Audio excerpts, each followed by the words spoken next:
Got one of my favorite motors in here today for a no start. No spark. I immediately noticed a crack in the coil. It's kind of hard to see. There we go. The coil is swollen and cracked. Check this out.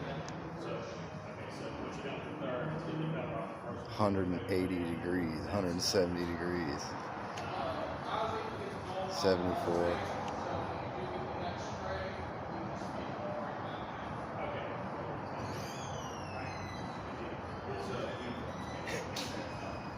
So we'll replace all three of these and the control module underneath.